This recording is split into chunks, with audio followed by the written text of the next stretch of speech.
ప్రభునందు విశ్వవాణి సజీవ దర్శనం వీక్షకులకు ప్రభు అయిన యేసుక్రీస్తు వారి ఘనమైన నామములో శుభములు. ప్రార్థనతో ఈ దిన ధ్యానాన్ని ప్రారంభించుకుందాం. మమ్ములను మిక్కిలిగా ప్రేమించిన మా ప్రేమగల పరలోకపు తండ్రి, పరిశుద్ధుడైన దేవా, నాయనా, మేము ఎక్కడికి వెళ్తామో అక్కడ నీ కార్యాలు జరగాలి అంటే నాయనా, మా జీవితము నాయనా నీ యొక్క వాక్య ప్రకారంగా, నీవు చెప్పిన మాటల ప్రకారంగా, నీవు చూపిన మార్గంలో నడుచుకుంటూ వెళ్తే ప్రభువా అద్భుతమైన కార్యం చేయగలుగుతావు తండ్రి. నీకే స్తోత్రము నాయనా. మా దేవుడు, మా ప్రభుడు, మా రక్షకుడు తండ్రి. అందును బట్టి నీకే స్తోత్రం నాయనా. ఈ దిన వాక్యం ద్వారా మా అందరితో మీరు మాట్లాడి మీరే మీ నామాన్ని మహిమపరచుకోమని నజరేయుడు జీవాధిపతి అయిన యేసయ్య పరిశుద్ధమైన నామములో ప్రార్థించి అడిగి వేడుకుంటున్నాము తండ్రి. ఆమెన్. ప్రియులారా, ద్వితీయోపదేశకాండం 6వ అధ్యాయము 4వ వచనాన్ని మనం చూసినట్లయితే, ఇశ్రాయేలు వినుము, మన దేవుడైన యెహోవా అద్వితీయుడగు యెహోవా. మోషే ఇశ్రాయేలు ప్రజలతో మాట్లాడుతూ ఆయన అంటున్నటువంటి మాట ఏంటనంటే, మన దేవుడైన యెహోవా అద్వితీయుడగు యెహోవా. దేవుని గురించి మాట్లాడాలి అంటే దేవుని యొక్క గొప్పతనాన్ని, దేవుని యొక్క మంచితనాన్ని, దేవుని యొక్క ఔన్నత్యాన్ని జ్ఞాపకం చేసుకోవాలంటే ఆయనకు మించిన వారు ఇంకెవరు లేరు. ఆయనే అద్వితీయుడైనటువంటి దేవుడు, అసాధారణమైనటువంటి దేవుడు ఆయన. అయితే ఆ దేవుణ్ణి సేవించేటువంటి మన జీవితాలు ఏ విధంగా ఉండాలి అనేది మనం ఆలోచన చేసినట్లయితే, మొట్టమొదటగా ఆ దేవుని గురించిన అవగాహన కలిగినటువంటి మనం ఎల్లవేళలా ఆయన గొప్పతనాన్ని జ్ఞాపకం చేసుకుంటూ ఆయనను స్తుతించాలి, ఆయనను ఘనపరచాలి. చాలాసార్లు ఎవరెవరో చెప్తూ ఉంటారు, వారి గొప్పతనాల గురించి మాట్లాడుతూ ఉంటారు.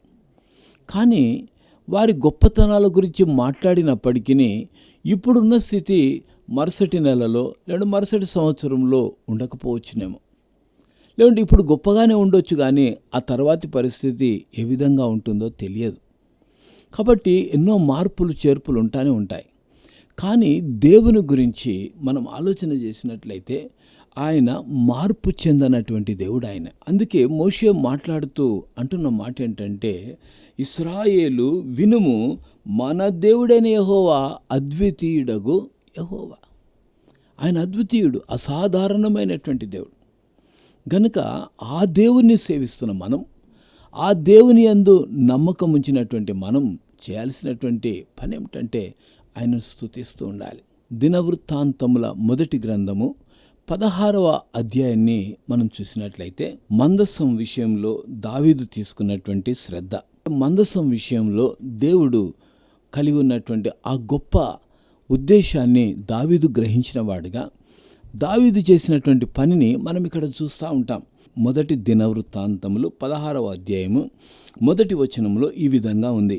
ఈ ప్రకారము వారు దేవుని మందసమును తీసుకొని వచ్చి దావీదు దాని కొరకు వేయించి ఉన్న గుడారము నడుమను దాని ఉంచి దేవుని సన్నిధిని దహన బలులను సమాధాన బలులను అర్పించిరి. ఇక్కడ దావీదు చేసినటువంటి పని ఏమిటి అనంటే, అనేక పరిస్థితుల గుండా ఆ మందసము ఇక్కడికి తీసుకురాబడింది. దాని కొరకు ప్రత్యేకమైనటువంటి స్థలాన్ని ఏర్పాటు చేసి దేవుని యొక్క సన్నిధిని దహన బలులను సమాధాన బలులను అర్పించిరి. ఇలా ఈ కార్యక్రమాలన్నీ కూడా చేస్తూ ఉన్నారు. 2వ వచనంలో చూస్తే, దహన బలులను సమాధాన బలులను దావీదు అర్పించి చాలించిన తర్వాత అతడు యెహోవా నామమున జనులను దీవించి అంటాడు.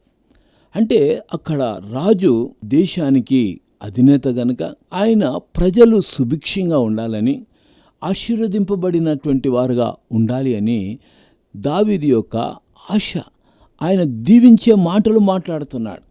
వాస్తవానికి మనం గమనిస్తే ఒబేదేదోము ఇంటిలో ఉన్నప్పుడు ఆ మందస్సము అక్కడ ఉండుట వలన ఒబేదేదోము అతని ఇంటి వారందరూ కూడా ఆశీర్వదింపబడ్డారు అని మనకు బాగా తెలుసు. అయితే ఆ మందస్సము రాజు దగ్గర ఉంటే రాజుతో పాటు రాజ్యంలో ఉన్న వారందరూ, అన్ని కుటుంబాలు కూడా దీవింపబడేటట్లుగా దావీదు దీవిస్తూ ఉన్నాడు.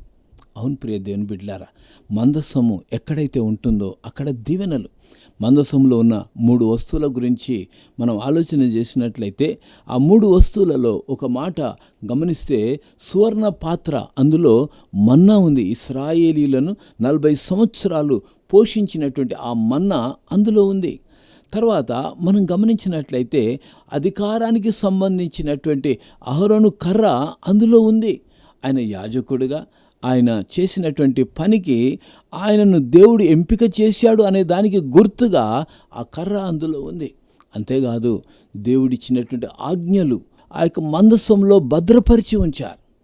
అంటే ఎవరైతే దేవునిపైన ఆధారపడతారో, ఎవరైతే దేవుని అధికారానికి లోబడతారో, ఎవరైతే దేవుని యొక్క ఆజ్ఞలు గైకొని వాటి ప్రకారంగా జీవిస్తారో అలాంటి వారు ఆశీర్వదింపబడతారు అనేటువంటి విషయాన్ని దావీదు చెప్తూ ఉన్నాడు, వారిని దీవిస్తూ ఉన్నాడు.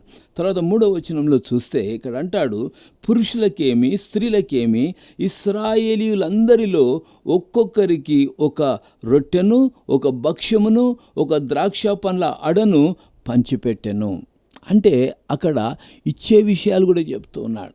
వారిని దీవించి వచ్చినటువంటి వారికి ఏమిస్తున్నాడో అనేది కూడా వ్రాయబడింది. అయితే 4వ వచనము చాలా ప్రాముఖ్యమైన వచనం. ఇందులో ఆయన అంటున్న మాట ఏంటంటే, మరియు అతడు యెహోవా మందసము ఎదుట సేవ చేయుచు ఇశ్రాయేలీయుల దేవుడైన యెహోవాను ప్రసిద్ధి చేయుటకును వధించుటకును ఆయనకు స్తోత్రములు చెల్లించుటకును లేవీయులలో కొందరిని నియమించెను అంటున్నాడు. అవును ప్రియ దేవుని బిడ్డలారా, ఆయనను స్తుతి చేయటానికి ఆ యొక్క ఒక బృందాన్నే దావీదు ఏర్పాటు చేసినట్లుగా చూస్తూ ఉంటున్నాం. మనం ఎక్కడ ఆరాధనలో ప్రప్రథమంగా మనం చేసే పని ఏంటో తెలుసా? ఆయన ఆరాధిస్తూ ఉంటాం. ఆరాధన వాక్యం అని చెప్పి ఆరాధించటానికి కావలసిన విషయాలను మనం మాట్లాడుకొని దేని కొరకు మనం ఆరాధించాలి, దేనిని బట్టి ఆయనను స్తుతించాలి అనే విషయాలు ధ్యానం చేసుకున్న తర్వాత మనం చేస్తున్నటువంటి పని ఏమిటంటే ఎలుగెత్తి లేకుంటే చేతులెత్తి ఆయనను ఆరాధిస్తూ ఆయనను కొనియాడుతూ ఉన్నాం. అవును ప్రియ దేవుని బిడ్డలారా, మన దేవుడు స్తుతులకు అర్హుడు అనేటువంటి దేవుడు అనే విషయాన్ని జ్ఞాపకం చేసుకోవాలి. ఆయన తప్ప ఇంకెవ్వరు కూడా స్తుతింపబడటానికి వీల్లేదు.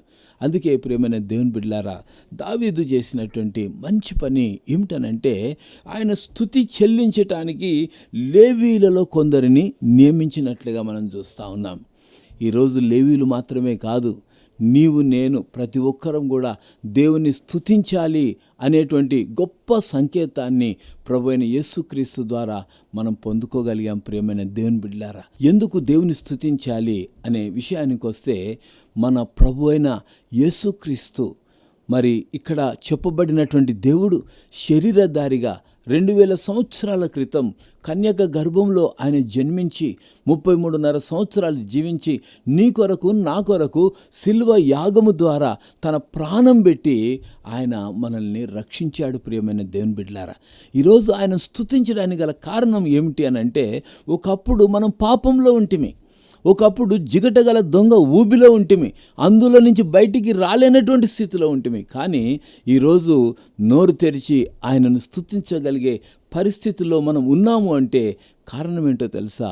పరిశుద్ధుడైనటువంటి దేవుడు శరీరధారిగా ఈ భూమి మీదకి వచ్చి సిలువ మ్రానుపై వ్రేలాడి ఆయన మన కొరకు మన పాపముల నిమిత్తం ఆయన మృతి చెందాడు. ప్రియమైన దేవుని బిడ్డలారా, సామాన్యమైన మరణం కాదది.